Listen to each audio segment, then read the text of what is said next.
2003年，郭德纲被关透明橱窗里48小时，像动物一样供人观赏。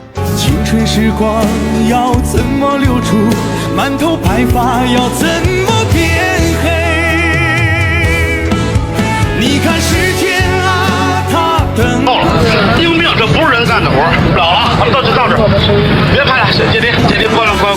之后，郭德纲虽然成功成为安徽卫视的主持人，但无任何发挥之地，甚至还被克扣工资，最后只能再次回到北京。1973年，郭德纲出生于天津，16岁开始闯荡北京，跟着剧团搭班唱戏，四处走学，过得穷困潦倒。虽然期间磕头认了不少干爹，但都没能改变他的处境。第3次闯荡北京时，更是因为师承遭到所有同行的排挤，一度没有活下去的欲望。天不吃饭，这人活了不成？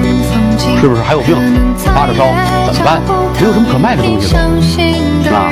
孙金在身曾经想过，你说要真有一车祸，多幸福，咣死了就完了。最后，他在妻子王慧和张文顺的帮助下，顺利开办北京相声大会，后改名为德云社，并邀请于谦加入。都需要卖票，需要角儿，可当时郭德纲没有一点名气，一天下来就只有寥寥几个观众，甚至于面对台下仅有的一位观众，演员们还要暂停表演，等待对方接电话，卑微到了极点。好在功夫不负有心人，北京电台开心茶馆的主持人来到了德云社，被郭德纲的相声吸引，并且把小剧场的演出放到了电台进行播放。从此，郭德纲一夜成名，德云社的门票更是一票难求。要说早年德云社的门票有多难抢，不仅早上5、6点钟就要到小剧场门口排队买票，还有的需要提前2周预约，不然当天去了也是白去。再看现在的德云社，相声界一家独大，郭德纲更是被任命为文促会的会长。不说别人排挤他，他不排挤别人就不错了。